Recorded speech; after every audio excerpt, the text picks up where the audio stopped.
اس معاملے پہ حکومت کو بڑا جگرا کرنا چاہیے. جو نواز لیگ میں کے حوالے سے تو یہ بہت شکایتیں، یہ تو پرانی بات ہے. خیر نواز لیگ کا جو جگرا، وہ نواز لیگ کے پاس جو ہے نا وہ عدم برداشت کا معاملہ بہت زیادہ ہی ہے.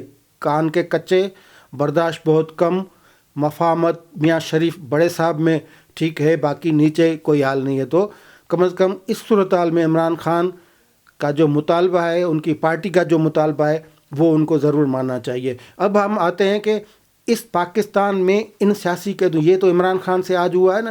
عمران خان نے خود اپنے دور میں کیا تھا. وہ ہم بتائیں یا نہ، ہم یہ نہیں کہیں گے کہ عمران خان نے جو کیا تھا وہ ان کے ساتھ. میں پہلے ہی کہہ چکے ہیں کہ عمران خان نے اگر جو کیا، سیاستدان یا حکمرانوں کے دو اقسام ہوتے ہیں نا. ایک تو ہوتے ہیں بڑے ظرف والے جو سب معاف کر دیتے ہیں، جو وہ ظرف نہیں دکھاتے جو ان کے پیشرو یا ان سے پہلے آنے والے جو ہے وہ دکھا گئے ہیں. تو اس دور میں ظرف ہونا مانگتا ہے بھائی.